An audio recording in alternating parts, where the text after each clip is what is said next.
we're going to be getting a greater volume of information. And obviously with that, we have to look at the validation of that information, making sure that actually everything coming through is correct. But it's something that we're used to now. We've been working with multi-beam information for many, many years, and we're able to process that information in-house. I think that we are going to have to look at new ways of working possibly to be able to process the volumes of information that we need to. And obviously on the back of that, we're going to have possibly two different products, one for autonomous vehicles that may be different from the one that the traditional navigator is going to be using. So maybe for some of you that don't know, S100 is the new geospatial information standard that's been developed by the UKHO.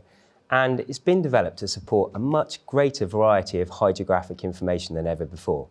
Primarily, the old standard, S57, was developed to support the navigational chart, the electronic navigational chart, your ENCs. But with S100, it has a much greater depth and breadth of information. It's not just the S101 data set, which is your traditional navigational chart, that will be the biggest benefit to users, although there are significant changes in that product specification, like the placement of text and the fact that we now have machine-readable catalogues, which will allow us to update products at sea without the need for costly maintenance and things with people coming on board to maintain the equipment.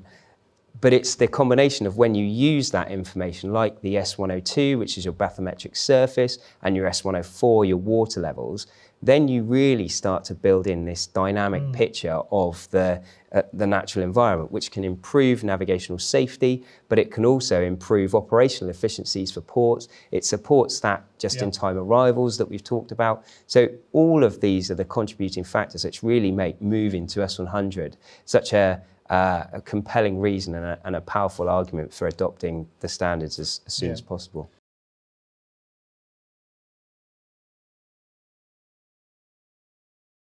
So some of you may know that the performance standard for S100 was approved by the IMO in November 22 last year.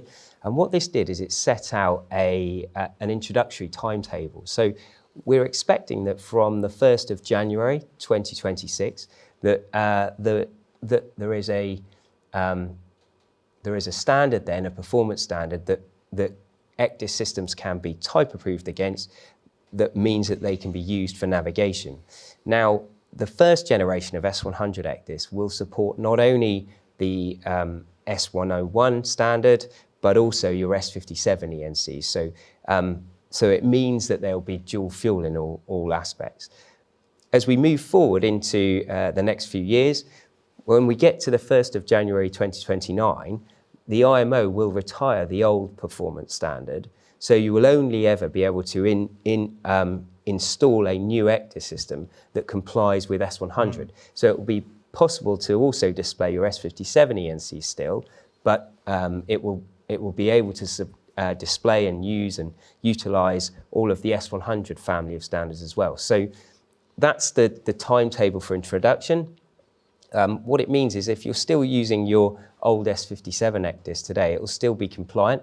But obviously, hopefully over time, people will start realizing all the benefits that can be achieved with S100 and will want to move to the new standards and the new systems that support that.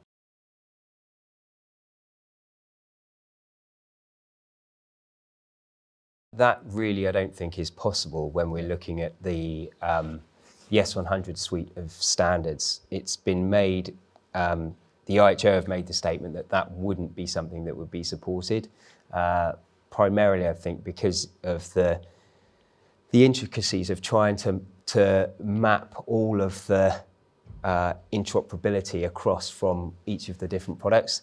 The focus is solely on S100 and all of those standards that have been built using ISO 19 family of geographic information standards, rather than looking back at S57. So no is really the answer for that one. It simply is your S57 ENC, and then you'll have all the integration will be done on the S100 stack of information.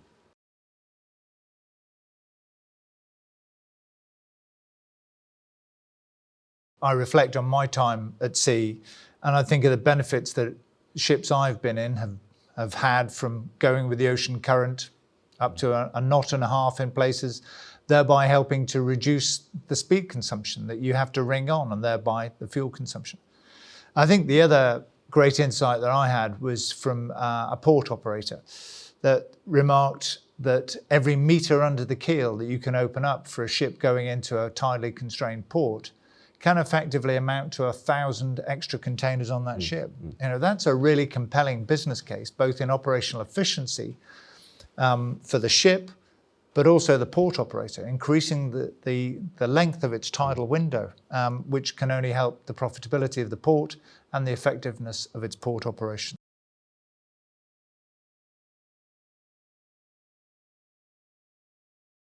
I think really for me it's the combination of the S102 and S104 data with the S101 information. As we've talked about, you know, with the HDNCs, the information that we created first with our electronic charts didn't really have enough contours in them for mariners to set an accurate safety contour. So it was always defaulting to the next deepest contour.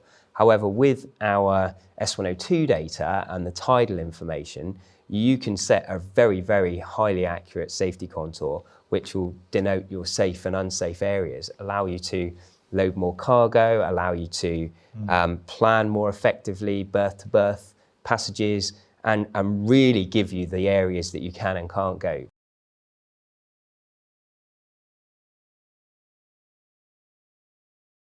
I think within this whole discussion, what we haven't talked about yet is the cybersecurity of the information. And with digitalisation comes the increased threat of cybersecurity issues. And that was something that came out through the discussions at International Shipping Week, London International Shipping Week, which really it seeks to show the concern that people have about moving to connected ECDIS. And we do need to take those concerns really seriously. And obviously with the increased threat of cyber terrorists and risks posed by foreign actors, it just is a thing that we really need to take into account. And so with S100, what we're doing is we're improving the security scheme and the way in which all of that data is disseminated. And this hopefully will be one of the benefits of moving to S100. I think that encryption is key. You know, the S57 standard has been around for so long, it is now so vulnerable really to compromise. But I think one of the other benefits that we in UKHO have is the backing that we have from our own government in terms of that cybersecurity and resilience. A reflection would be that for most organisations, it's not a case of if, it's a case of when, but it's the manner in which you recover from that event that is most important.